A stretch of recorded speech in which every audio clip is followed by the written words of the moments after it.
जिनेंद्र, आज हम NCERT 11th भारतीय अर्थव्यवस्था के विकास के अंतर्गत लेसन 2 में क्वेश्चन नंबर 19 का अध्ययन करेंगे। क्वेश्चन सही जोड़ी है। पहला है प्रधानमंत्री। जो प्रधानमंत्री होता है वह योजना आयोग का अध्यक्ष होता है। योजना आयोग क्या होता है? जो कि हमारे देश की विकास की योजनाएं बनाता है। वर्तमान में योजना आयोग नहीं है, तो यदि आपको एग्ज़ाम में नीति आयोग आए तो उसे भी आप प्रधानमंत्री से मिलाना, क्योंकि नीति आयोग का अध्यक्ष जो है वो भी प्रधानमंत्री होता है। फिर सकल घरेलू उत्पाद, जिसे GDP भी कहते हैं। अब GDP क्या है? एक वर्ष में अर्थव्यवस्था के भीतर उत्पादित समस्त अंतिम वस्तुओं और सेवाओं के धन मूल्य। मान लीजिए कि अर्थव्यवस्था में एक वर्ष में 100 वस्तु बनी और इनका जो बाज़ार मूल्य है वो है मान लीजिए 2 रुपये, तो हमारी GDP कितनी हो जाएगी? 200 हो जाएगी। यानी एक वर्ष में अर्थव्यवस्था में जितनी भी अंतिम वस्तुओं और सेवाओं का उत्पादन होता है उसके मौद्रिक मूल्य के योग को GDP कहते हैं। अब कोटा क्या है? माल की मात्रा जो आयात की जा सकती है। पहले हमारे देश में क्या था? आयात संरक्षण की नीति अपनाई जाती थी। आयात को प्रतिबंधित किया जाता था। अधिक विदेशों से आयात को अच्छा नहीं माना जाता था, इसलिए सरकार आयात को कम करने के लिए कोटा निर्धारित कर देती थी। जैसे मान लीजिए कि 100 टन गेहूँ से ज़्यादा गेहूँ विदेशों से आयात नहीं किया जाएगा, तो ये क्या हो जाएगा? एक कोटा हो जाएगा। अब है भूमि सुधार। भूमि सुधार इसकी उत्पादकता बढ़ाने के लिए कृषि क्षेत्र में सुधार, यानी कृषि क्षेत्र में एक सुधार है, भूमि सुधार, जिससे कि कृषि की उत्पादकता बढ़ती है।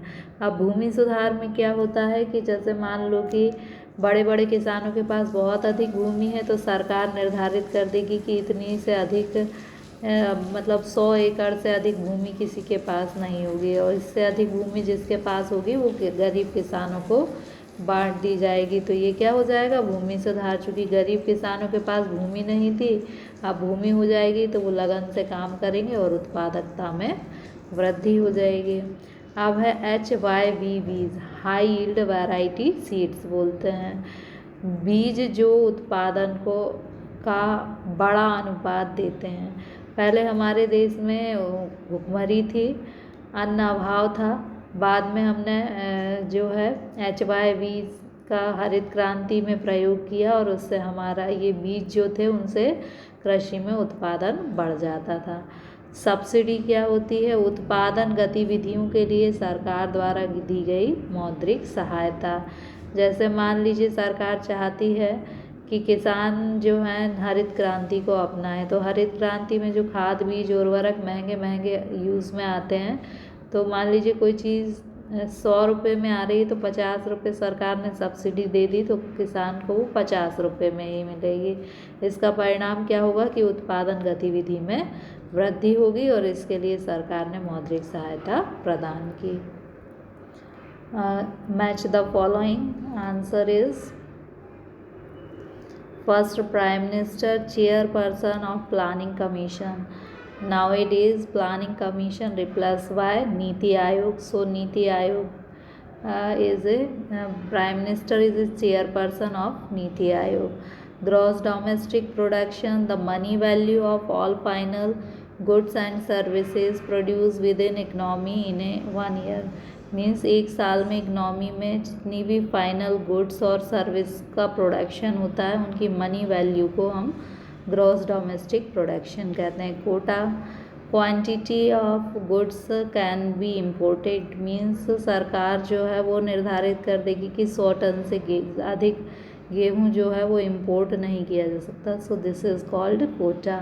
Land reform, improvement in the field of agriculture, increase its productivity. Agriculture के फील्ड में प्रोडक्टिविटी को इंक्रीज़ करने के लिए गवर्नमेंट ने लैंड रिफॉर्म जो है वो इंट्रोड्यूस किए थे। मान लीजिए कि 100 एकड़ से अधिक भूमि किसी मतलब लैंड होल्डर के पास नहीं हो सकती, तो इससे अधिक भूमि जिसके पास होगी वह जो लैंडलेस फार्मर है उन्हें डिस्ट्रीब्यूट कर दी जाएगी।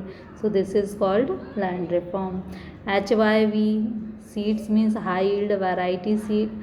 This seed are used seed that give large proportion of output, यदि ये सीड यूज़ किए जाते हैं एग्रीकल्चर में तो आउटपुट अधिक मिलता है। Subsidy, the monetary assistance given to the government for the production activity, means मान लीजिए कि उर्वरक की एक बोरी जो है वो 1,000 रुपये की हो, किसान इसे नहीं खरीद सकता, तो सरकार ने 500 रुपये की सब्सिडी दे दी, तो किसान को अब वो 500 रुपये में ही बोरी मिल रही है। तो ये क्या कहलाएगी? सब्सिडी, यानी मॉनिटरी असिस्टेंस जो गवर्नमेंट प्रोडक्शन एक्टिविटी को प्रोवाइड करती है उसे हम सब्सिडी कहते हैं। Okay, thank you.